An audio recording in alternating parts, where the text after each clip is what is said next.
All right, so let's look at the last section. So the last section on this geometry portion is called the hyperbola.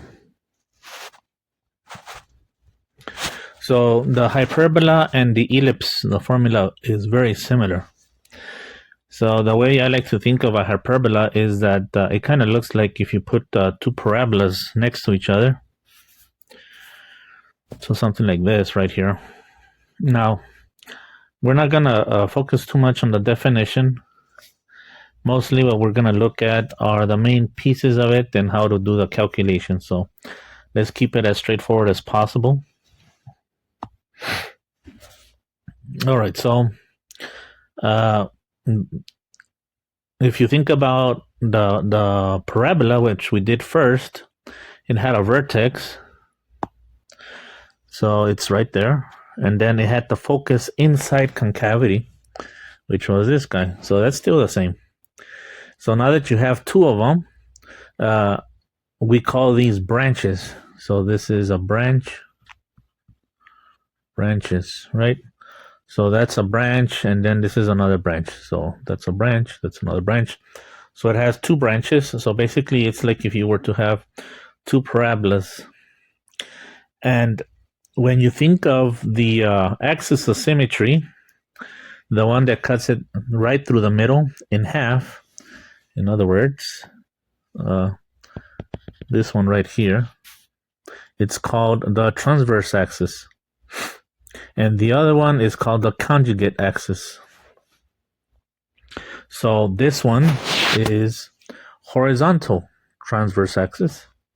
And then it's possible to have vertical transverse axis. But in either case, the beginning is going to be from the center. Okay? Okay, so now we're going to look at, again, using A, B, and C. What does each one mean? Well, starting from the center. So let's say this is the center, right? Obviously.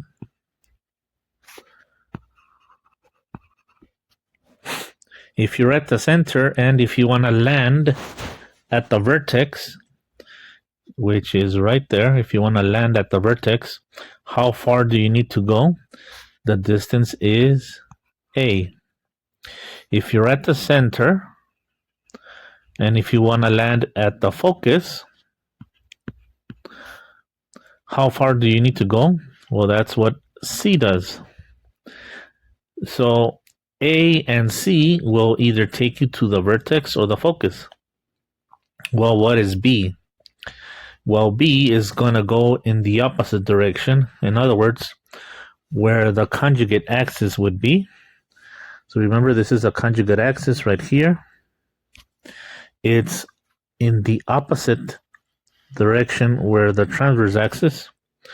So the transverse axis would be basically through here, right? So where would the conjugate axis be? Well, the conjugate axis would be through there. And that's where B goes. B goes where you have the conjugate axis. All right. And then you're going to see that there's this little dotted rectangle inside. That's the trick to be able to graph a hyperbola.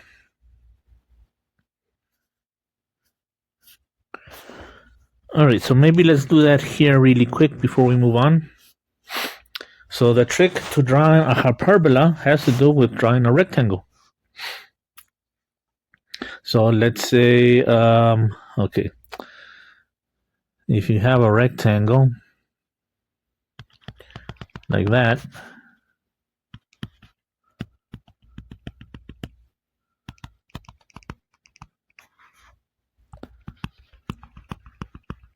that's your rectangle.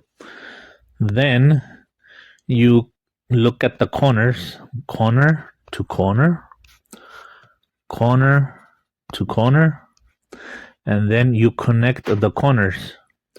I guess I can do it in green. Let's say if you connect corner to corner, like that, corner to corner. And then the parabola, I'll use blue, will be from the vertex, because the vertex will be right there. And you're just stuck between the lines. So you're stuck between the lines. Stuck between the lines. And you're stuck between the lines. Right? So in other words, you're not going to cross or touch these green lines. They're called asymptotes. They're called asymptotes. All right, so let's see. All right, let me see if this is supposed to be able to do nice clean curves. Let me give it a try. Oh yeah, it can. Oh yeah, it looks way better. All right, so let's get rid of the whole thing. So that's the way we're gonna draw hyperbolas, is the rectangle first and then from corner to corner. From corner to corner. Okay, what about A, B, and C? What are the relationships we're gonna use? Well, when you were talking about an ellipse, let's say the ellipse was basically an oval shape. There was one that was always longer than the other. Let's say this was always longer than this one. The longer one was called the major axis, if you remember. Major. Oops. Hold on. That's not the eraser. This one was called the major axis. And then the smaller one was called the minor axis. And the major was always A. That was A. This was A. The minor was B. This was B. Because A was always bigger than B. That's the way ellipse works. The longer side was always A. Well, for a hyperbola, A can be bigger or B can be bigger. It depends. So if you're using a rectangle, so maybe you have a rectangle like this, let's say. Back to the idea of a rectangle. And then you go like this. This is the transverse axis, right? Conjugate axis. So that could be A or that could be B. In this case, looks like A is bigger than B. Or it could even be the other way around. This could be B and this could be A. So it's not always that A is bigger than B. It depends on the problem that they give us. All right, so that's one of the big differences right there. So that's why I have here A could be bigger, B could be bigger, or even they could be equal. And then we said use the rectangle when you connect the corners, gives you the asymptotes, and that's going to be our guide to be able to graph it. And then here's another big difference, the formula. The formula for the ellipse was kind of weird. If you remember, it was c squared equals a squared minus b squared. This one makes more sense. It's the one that we're used to using. A squared plus b squared. In other words, the Pythagorean theorem. So that's also different. All right. So then there's two possibilities: horizontal transverse axis and vertical.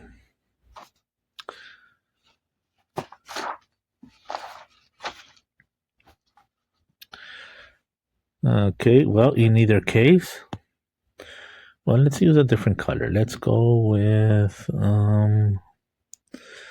blue. This is going to be, the center is always H and K. And then we said, how far do you need to go to land at the vertex? Maybe I'll put this in red. A takes you to the vertex. So this is also A. How far do you need to go to land at the focus? Well, C. C takes you to the focus.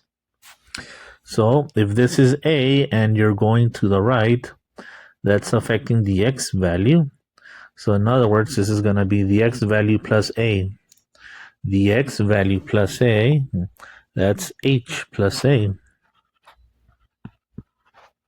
And then if you're going to go backwards, that's the X value minus A. H minus A. K stays the same because you didn't go up and down. K stays the same because you didn't go up and down. But if you want to land over here at the focus, C takes you to the focus. So it's the X value plus C.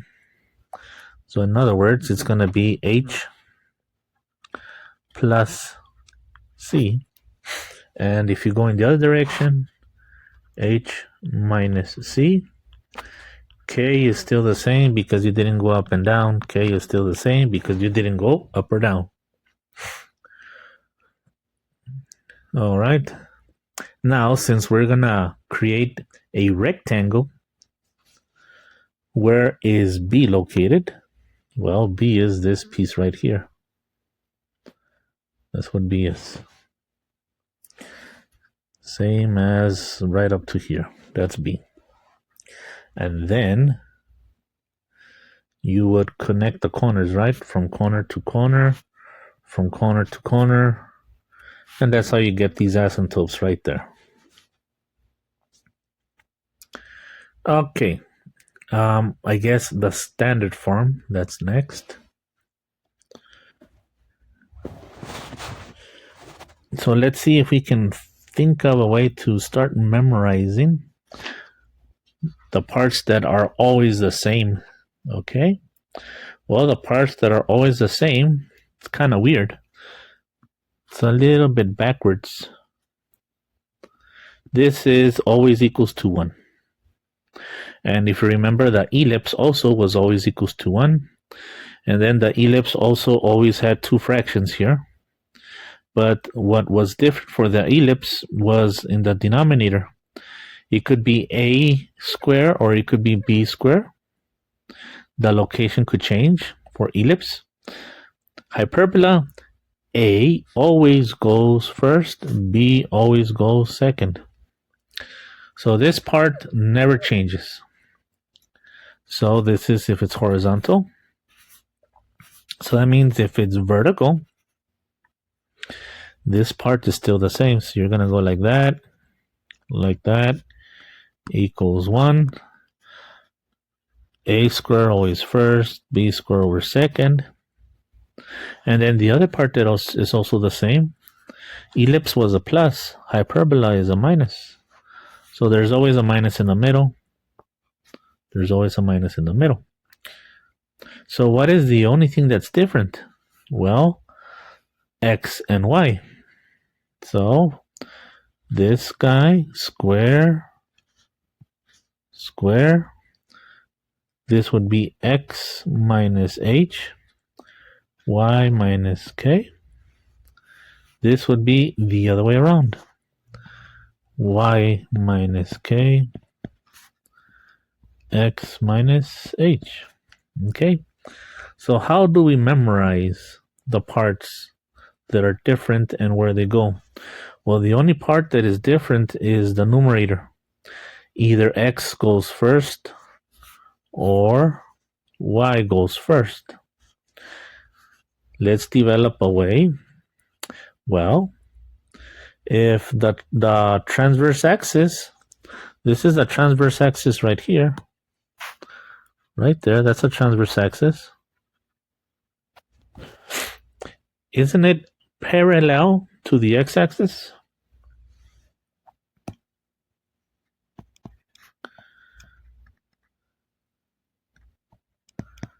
parallel to the x-axis. And isn't this one,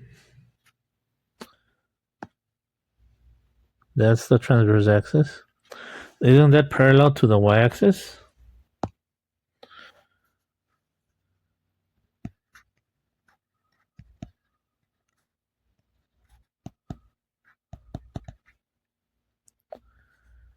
So then, if it's parallel to the x-axis, x goes first. So if it's parallel to the y-axis, y goes first. In other words, y goes with A, and over here, x goes with A because A is always first. So that's a good way of, starting to think of memorizing. Okay, now these big blanks are the asymptotes right here. These asymptotes, the ones that are from the point to the point, or the corner to corner, that's what I called it. So it's a line. So it's going to be y b over a. And if you're thinking, well, why b over a? Because this is a line, and a line requires a slope. So this is the slope. The slope of the line is rise over run. This is up. In other words, this is the rise right here. This is the run. Rise b, run a, b over a. And then the other part has to do with the location of the center. So it's x minus h, and k goes right there. So the other one, the slope is going to be rise over run. This time, this is negative because you're going down. So it would be minus b over a because it's going down. But the rest is the same. X minus h plus k.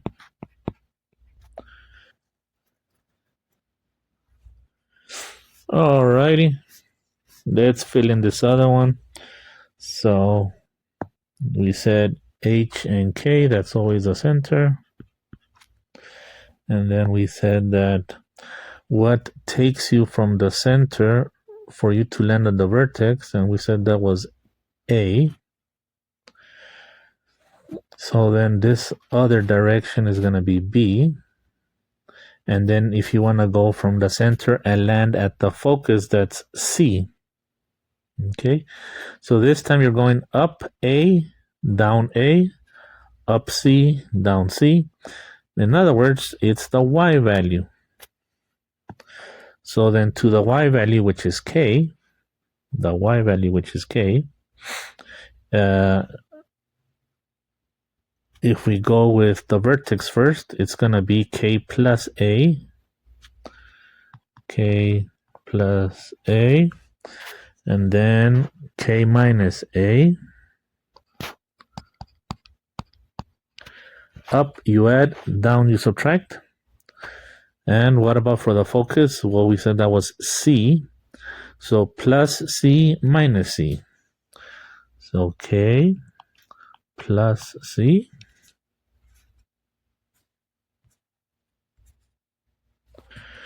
And then K minus C, right? K minus C.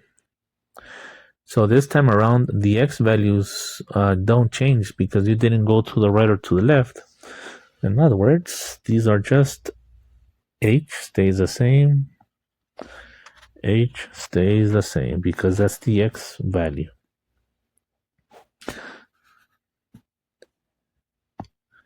All right, now the equation of the asymptote. So asymptote was when you said connect corner to corner, corner to corner, y equals, And then we said that you need the slope. So then the slope is rise over run. Rise is A. Run is B. So this time around it's A over B.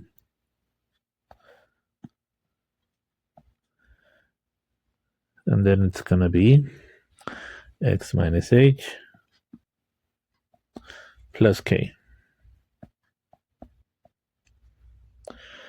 This one, it's still A over B because that's A. But then you go down, so it's going to be negative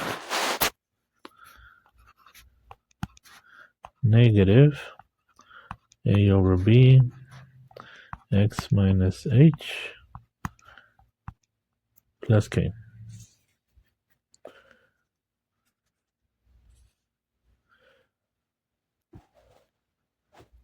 All right, so far so good.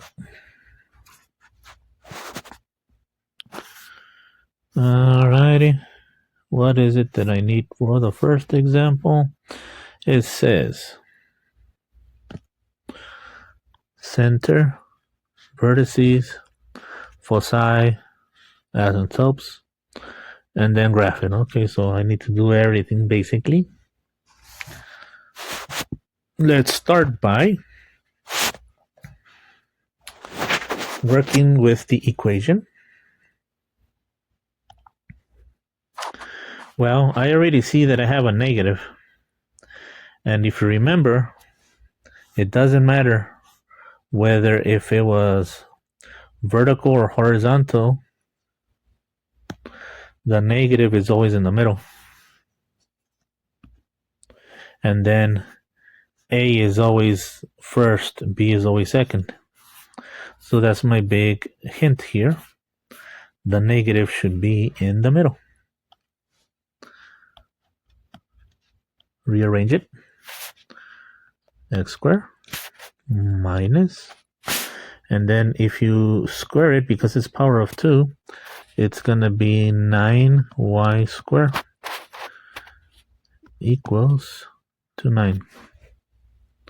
And it's always supposed to be equal to 1, if you remember. To make it equal to 1, divide by itself. Alright, don't do that. 9, 9, 9. Alright. So then x squared over 9 is x squared over 3 squared minus. The 9 cancels out. So that means there's a 1 left. Even though we say cancel, there's always a 1 left. And we can put that in the denominator. But 1 and 1 square are the same person. So I can get away with putting 1 square equals to 1. And there we go. That's standard form.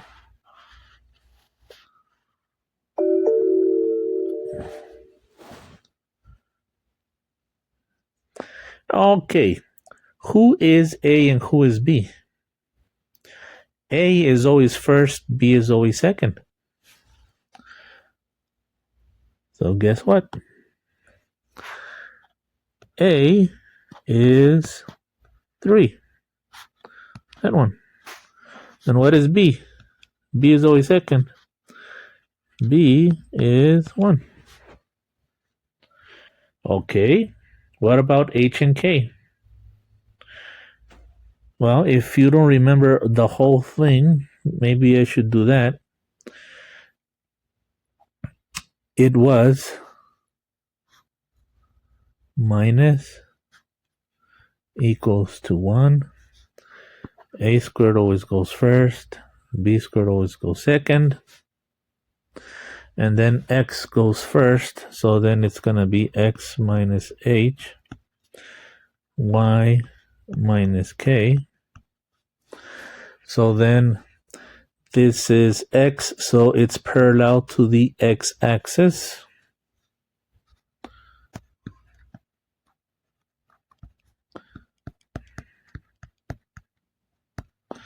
So if it's parallel to the x-axis, that means that this is my picture of what it's supposed to be. It's a parabola there and a parabola there. Okay, so looking at what is missing, the h and k are missing. So if it's missing, that means we can put zeros there. So there's a 0 there, and that's a 0 there. So now I know that I have the center at 0, 0. So let's see, I got the center, check mark, and I think I have enough information to do the vertices and the foci, and then finally graph it. Now, actually, I need something more before I can do the foci now that I think about it, because from here to here, A goes there, but if you want to go from here and land over here at the focus, right, because this would be the focus, compared to if you land over here, that would be a vertex. You need C. You need C. C takes you to the focus. So I don't have C yet. I have only A and B. So let's figure out what is C.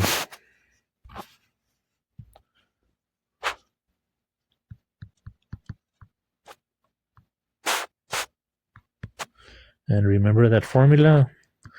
C squared equals A squared plus B squared. C squared equals 3 squared plus 1 squared. 9 plus 1 is 10.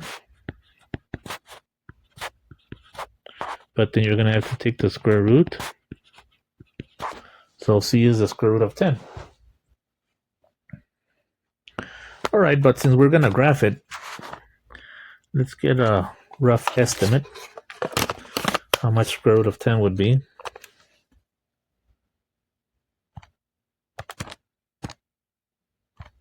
Uh, 3.1 roughly. About 3.1. Alrighty. Let's put everything in its place. So here was the center, right? 0, 0.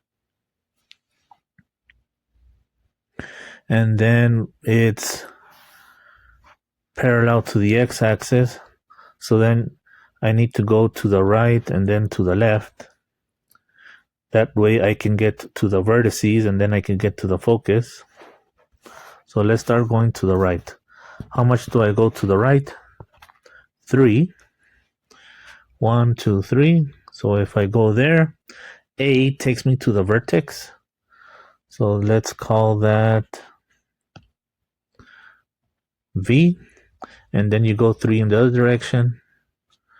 So then that takes you to the vertex. The other vertex. So there's V. And then let's land at the focus.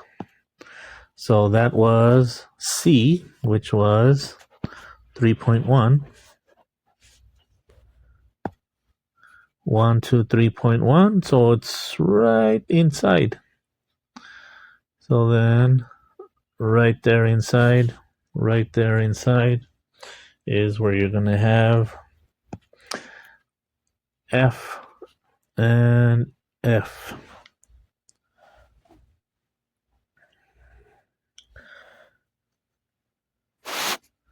So let's write in the answers before we go on. The center was H and K, which was 0, 0. The vertices, there's 2 of them. V. It was 3 and minus 3. 3, 0. Minus 3, 0. And then the focus was a little bit more because it was 3.1. But we're going to give the exact value, which is square root of 10.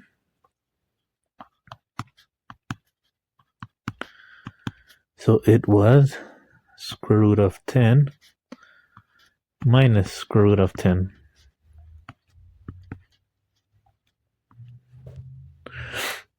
All right, now the asymptotes, this is where you have to connect the corners. So I need to make my little rectangle. Let's see. Let's make the rectangle, I guess, in pink. All right, so the rectangle, you need A and B. A was 3, B was 1, so B is 1. So then I'm going to go up by 1. So then 1 up, right there. From the center, you go up and down. Right there, right? So then if I look at my little rectangle, let's make this one thicker.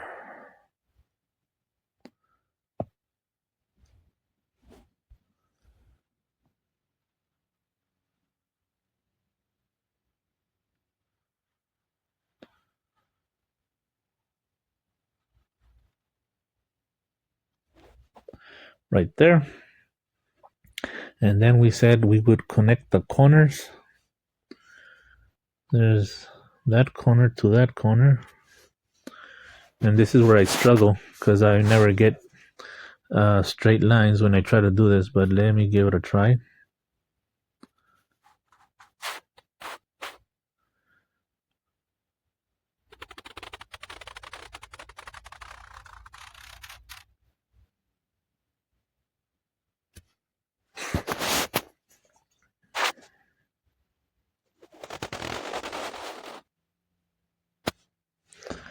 Okay, let me try the other one.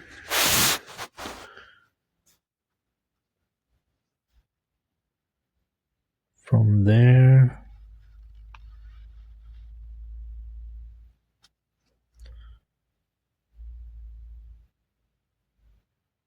to there.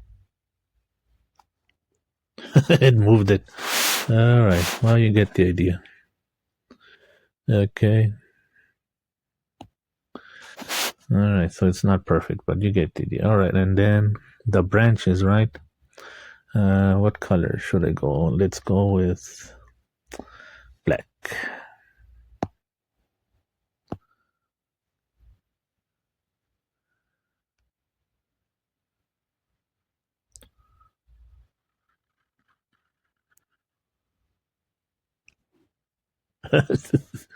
Yeah, it's not working out too good. Okay.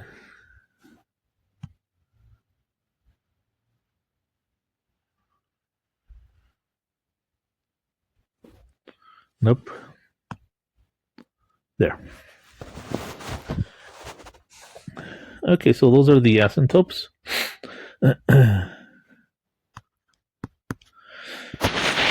So the answers are the same. One of them is plus, one of them is minus when you think of the slope. So for this one,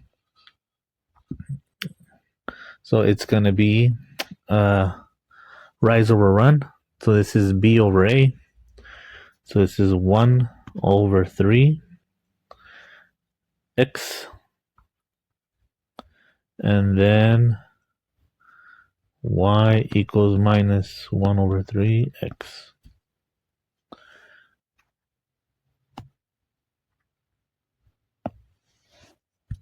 All right, so there you go.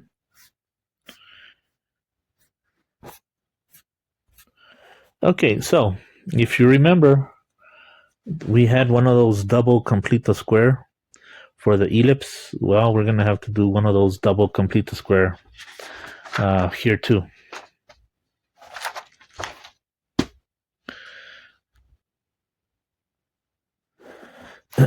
All right, so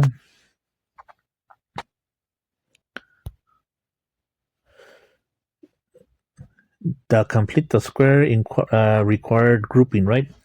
So you put the x's together, so that one goes with that one, and then you need the y's to go together, that one with that one, and then if it didn't have a number, I mean if it didn't have x or y, if it was just a number, it goes on the other side. Okay. Let's see, negative 9x squared, and then negative 36x. Leave space, and then you got the 16y squared, and then the negative 32y. Leave space, and then the 164. And then this is where we start doing the complete the square part. But we have some troublemakers here. For you to complete the square, it needs to be a 1 there. It needs to be a 1 there. So that's the troublemaker. That's a troublemaker. How did we handle the troublemakers? Well, we just factor them out. So if you factor it out, you're going to get, let's see, it's x squared. And I believe 9 times 4 is 36, right? So then a plus 4x. Leave space. All right, factor out to 16. Y squared times 2. Leave space.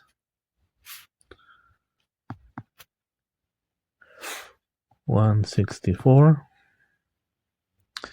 All right, so let's see what magic number goes in there.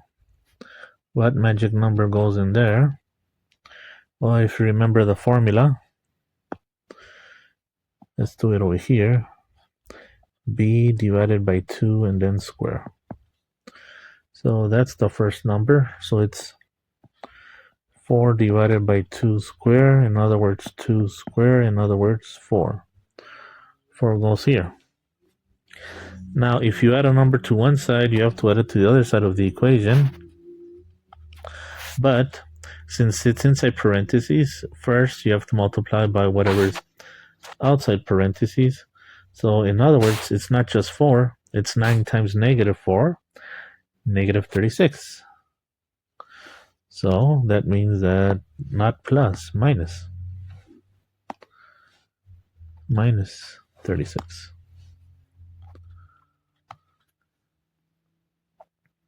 Okay, let's use a different color. Now let's use this one, right? All right, let's get rid of you.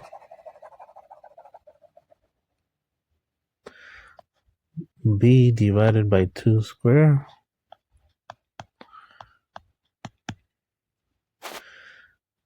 Negative 2 divided by 2 square. 1 squared equals 1, so the magic number here is 1. But times the number in front, plus 16.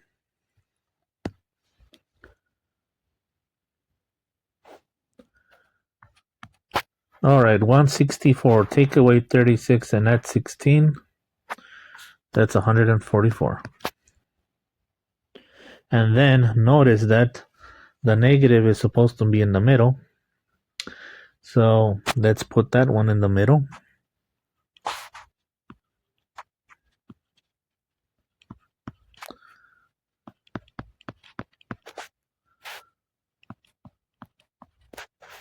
And then put this guy in front.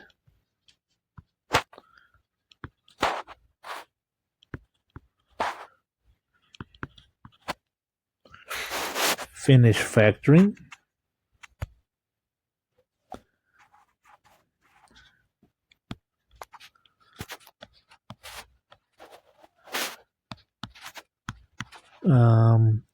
Plus 2 plus 2.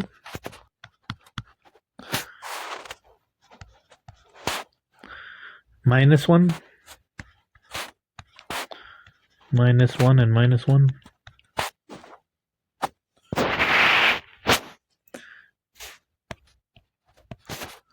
X plus 2 square.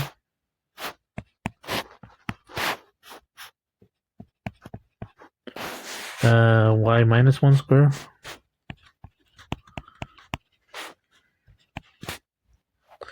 All right, what else do we know? It's supposed to be a 1 here. always equals to 1. Divide by itself then.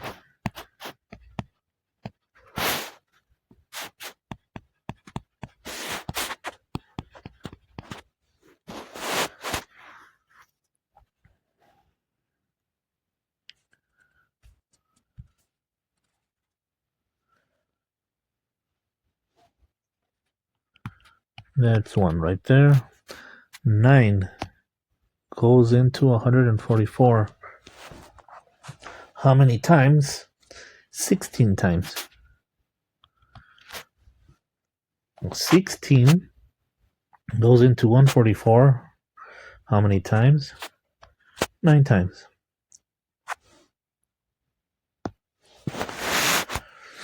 Okay, so clean it up. This is 3 square. X plus 2 square. That's 4 square. So guess what? We have the standard form now.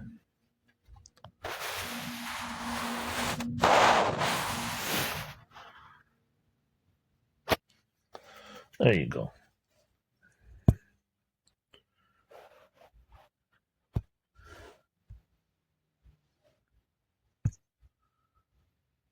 All right. So, okay, let me see what we need. All right, it says standard form. We did that. Then what it wants, the center, vertices, focus, well, everything. Okay, and the graph. All right.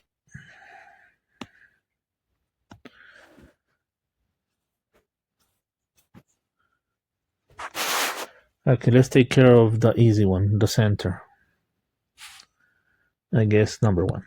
Call it the center. H and K. The easiest way to do it is think of opposites.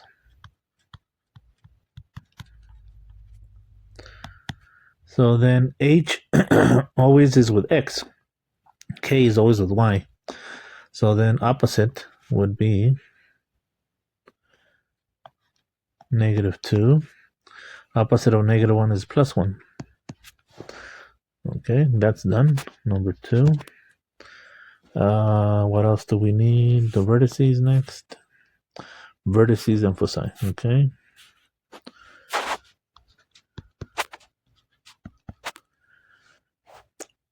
All right, but are we going up, down, left, or right? We need to figure that part out, right? One thing we know for sure is that A is always first. So that's A. B is always second. So that's B. But notice that Y goes first, so it should be parallel to the Y-axis. It should be parallel to the Y-axis.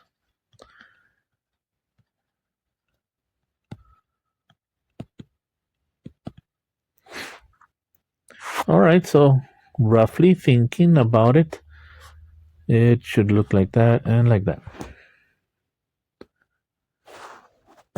So then you're going to go up and down.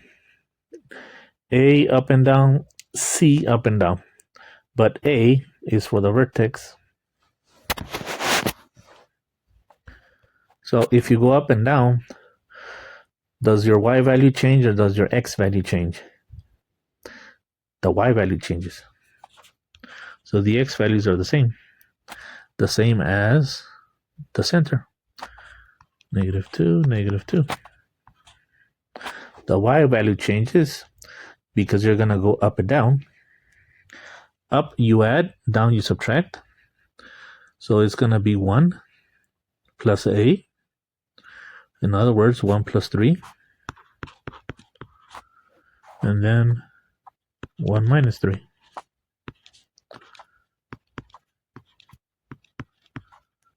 -2, 4. -2, -2. Okay. Done.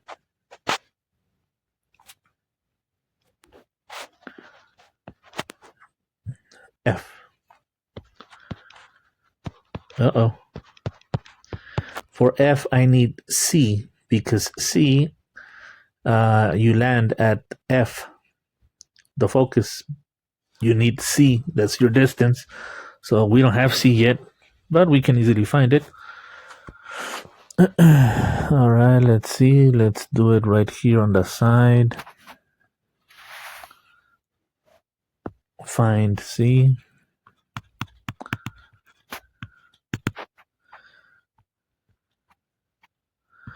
C squared equals A squared plus B squared. C equals 9 plus 16. Oh, you get a nice pretty answer. It's 25. Take the square root.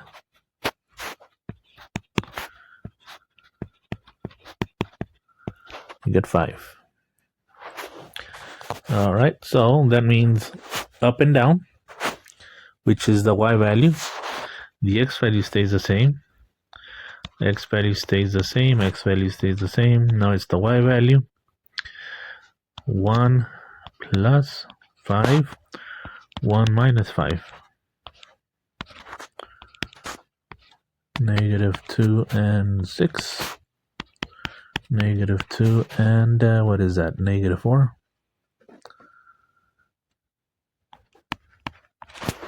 All right, so that's basically what I got. Those are the answers that I got.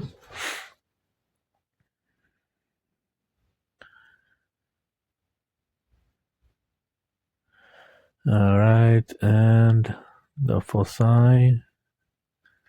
Let me double check my work. Yep, that looks good. Yep, that looks good. Yep, that looks good. Yep, that looks good. Perfect. Everything came out nice. The only thing that we need are the asymptotes, and with the asymptotes we can graph it. Where do we graph it? On the next page. Yeah, here we go. All right, well, I'm not gonna rewrite everything. We got all those correct. This is the only thing that's missing.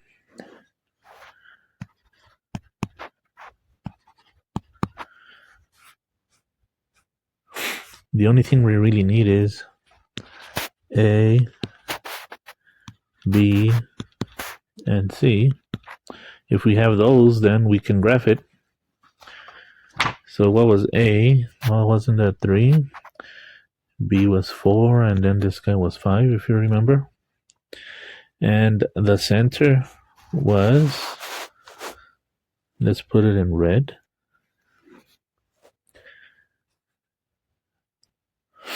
Negative 2, 1. That's the center. Negative 2, 1. And if you remember, we said it was going to be vertical. So because it was vertical, we know we have to go up and down. So then, how much up, how much down? Well, A. A is 3. So let's go 3 up, 3 down.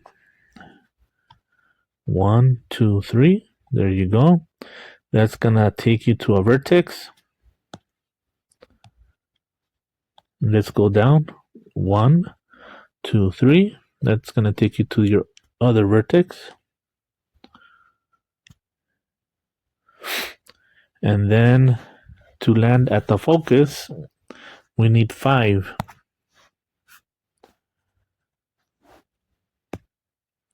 3, 4, 5. So that's a focus. 3, 4, 5. That's the focus. Now, what was B? I forgot. B is 4. So that's in the opposite direction. So here's the center. So you're going to go 1, 2, 3, 4. 1, 2, 3, 4. And let's make our, let's do it even thicker this time, our rectangle.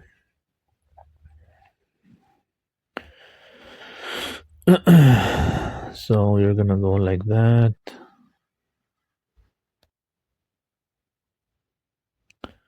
Okay, I messed up already. Let's try that again.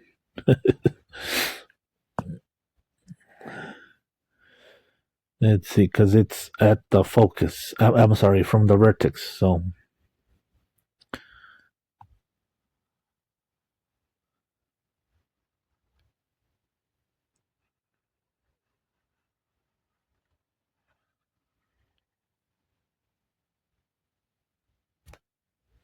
there. And then corner to corner. That corner, that corner, that corner, that corner. Let's see, what colors can I use? I guess green is fine.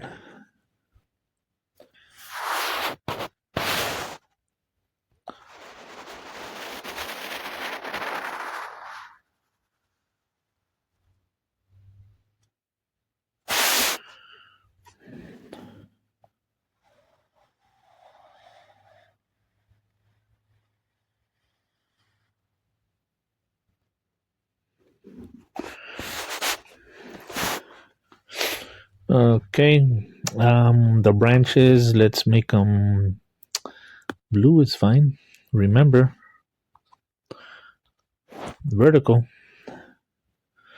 So let's make it smaller so I can try to make a better picture.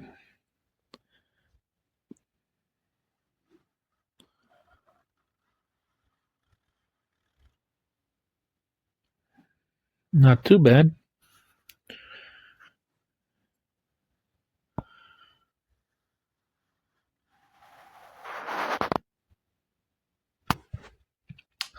There you go. So all we need are the asymptotes. Well, this was A. This was B. Rise over run, so it's A over B.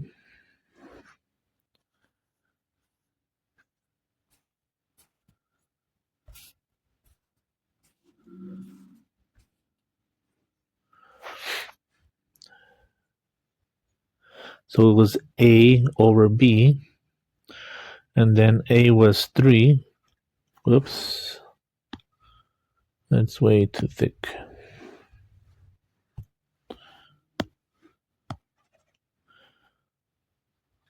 A over B.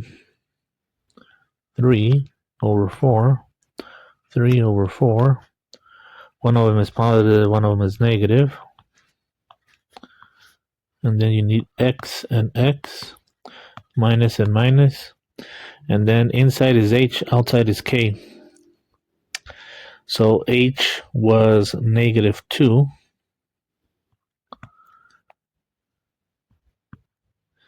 K was 1.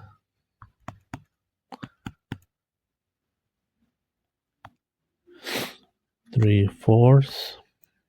X plus 2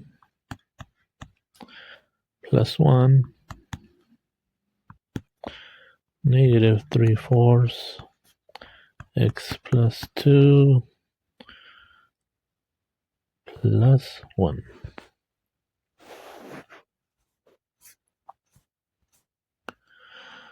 Okay, write the equation of the hyperbola. Standard form.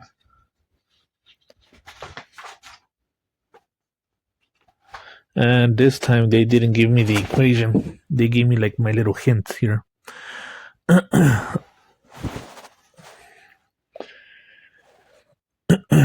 All right. I think the easiest way is look at the picture and the picture tell you what's going to happen.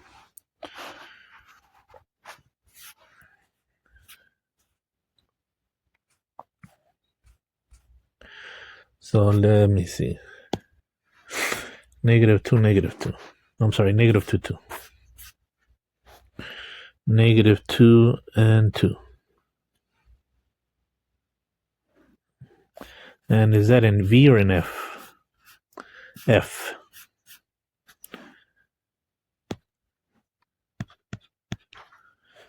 And then the other guy, what was it? 6, 2. F. 6, 2, that goes with F. 6, 2, that goes with F.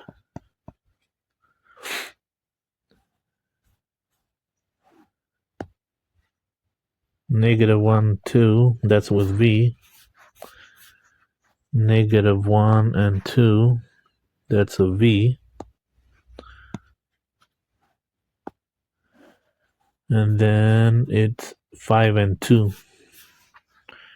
5 and 2, that's a V. Alright, I already know what's going to happen. The only possibility is it has to go like that. Why? Because that's the only way to have a V and an F. That's the only way to have a V and an F. And right smack in the middle. Alright, so for some odd reason the video cut off, but let's just pick it up exactly where we left off. The middle. The middle is the center. That's going to be H and K. So then in our case, the middle. So how far is it from one vertex to another vertex, right? So if you go 1, 2, 1, 2, 3, 4, 5, 6, so 3. So you go 1, 2, 3. That's where the center's got to be. Let's use C for center. Okay. What do we know about it? Well, the distance for you to land from the center to the vertex is called A.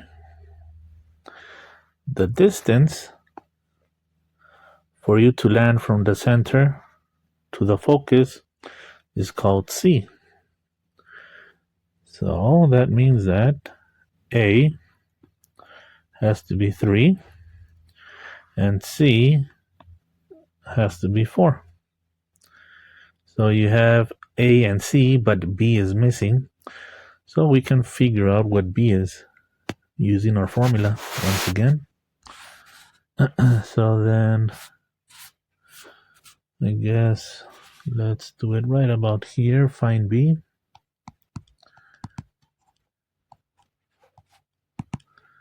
So then it's going to be C squared equals A squared plus B squared. And this is 4 squared. This is 3 squared. This is 16. Take away 9 equals B squared. So how much is that? 7 looks like. But then you're going to have to take the square root on both sides, right? So B is the square root of 7. Alright, so since we want the equation, we don't necessarily have to graph it. We don't notice that this is parallel to the x-axis. So then my transverse axis is horizontal.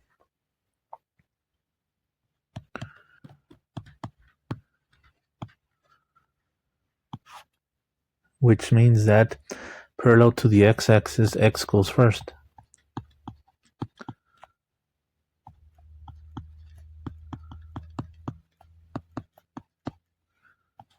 And then A square and B square, because A goes first, B goes second. And we said that A was 4. I'm sorry, A was 3, B was 4. B was square root of 7. What am I saying? A, B, and C. This is 4. This one was 3. And this one was square root of 7. There we go.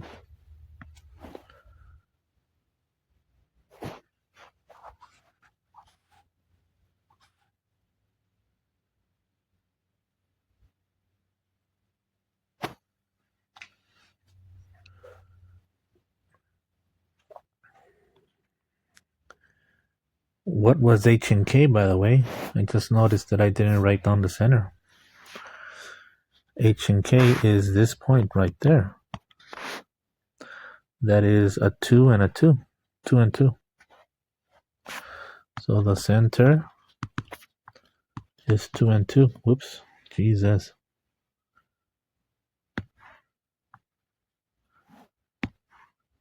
Two and 2.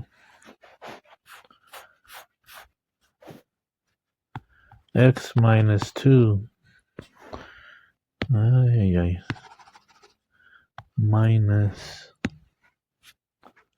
2. Y minus 2.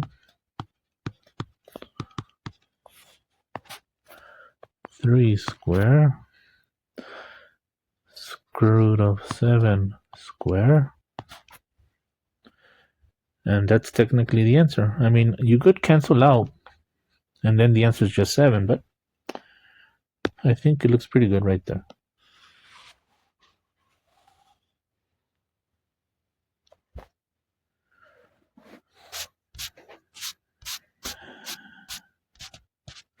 Okay, so the last one. Again, having to write the equation given the information. So this is the foci. And the foci, who takes you to the foci or the focus, right? C. C does. So that means this is C and this is minus C. So C is a distance, so it's the positive answer, right? So it's square root of 20. All right, well, what about A? What about B? Where do I get those from? Let me see, do I have the graph? I don't have the graph here. Oh, yes, it is. Here it is on top. Okay, so how much is square root of 20? Let's get an idea. Calculator, let's see, square root of 20. 4.4, roughly.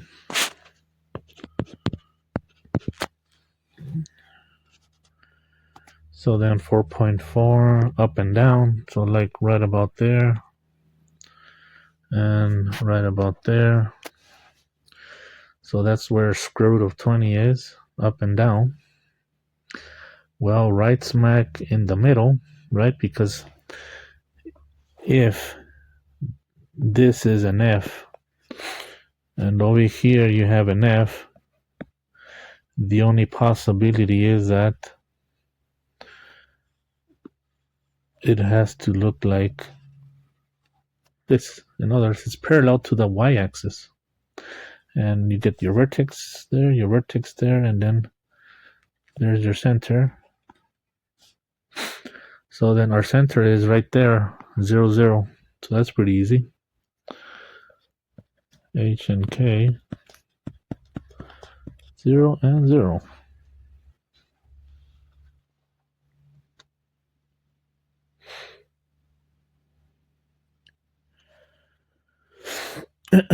Okay, so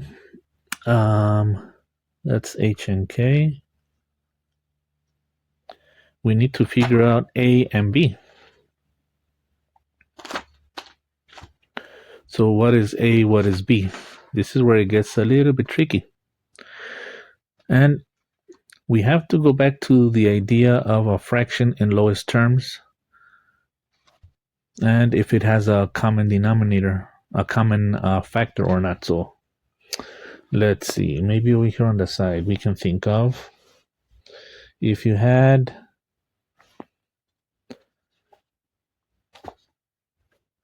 one third,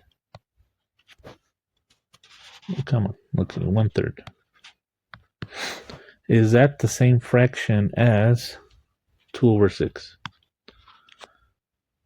Is that the same fraction as 3/9? All of those are the same, except that this one is reduced in lowest terms. This one has a common factor. This is a common factor of 2. Because if you think of the 1/3, and if you have a 2 and a 2, that's 2 times 1, 3 times 2, that's 6. And that's 2/6. Or if you think of the 1/3, and if you think of 3 and 3, that's 3/9. So 1/3 is in lowest terms. 2/6, 3/9, those have a common factor. So the only thing that we do know is that the asymptotes, the equation of the asymptote, okay, and it's kind of given here as a hint, plus or minus, then you have 1/2 x. What we do know is that this is already in lowest terms. But if it's in lowest terms, how do we know whether they have a common factor or not? Let's call it m on the numerator and denominator. We don't know. Maybe they could have had a common factor. But the equation that is the relationship between a, b, and c is c squared equals a squared plus b squared, if you remember. C squared equals a squared plus b squared.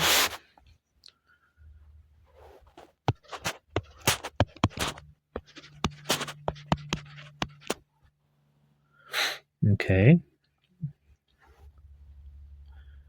So let's write this as a over b. So then a could be 1 times a common factor if they have one. B would be 2 times a common factor if they have one.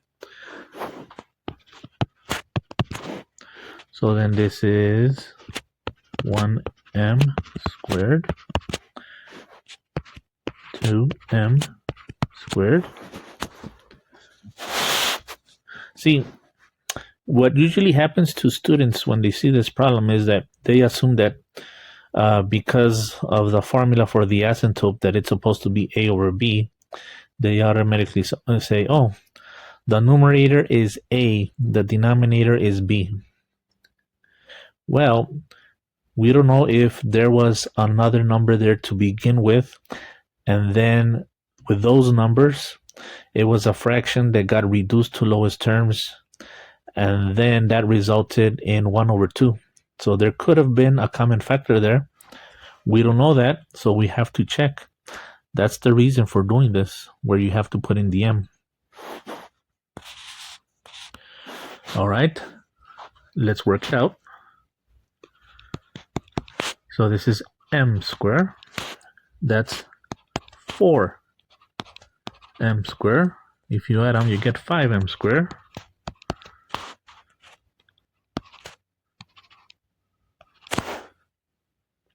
But what do we know about c? C is the square root of 20. Square it. 5m squared. That one and that one cancel. So you got a 20. You have that. Let me write it nicer. 5m squared equals to 20. Divide both sides by 5. So then m squared equals to 4. Take the square root on both sides. You get a 2. So guess what? You would have been wrong if you just thought that automatically the numerator was A, the denominator was B, because it turns out that they do in fact have a common factor. Common factor here is 2. So in reality, this is 1 times 2, 2 times 2. So then this would have been 2 over 4. That means that A is 2, B is 4.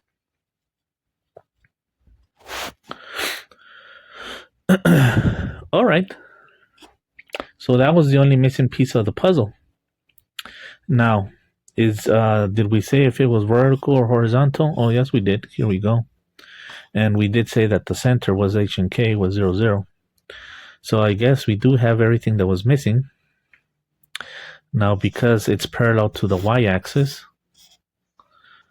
it's going to be y goes first. Y minus k squared minus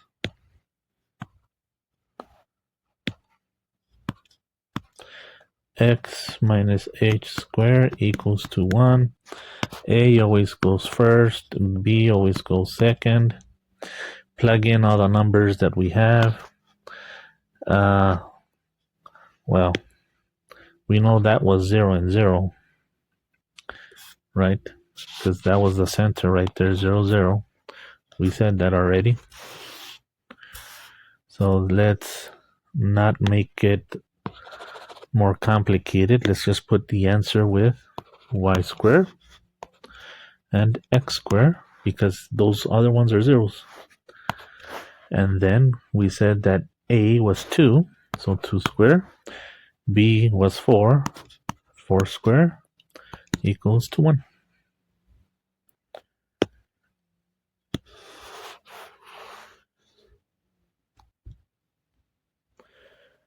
All right, so there you go.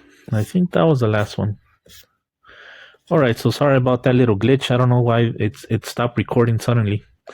So I'm gonna try to see if I can combine both videos again. If not, I'll just, I guess, post them separately.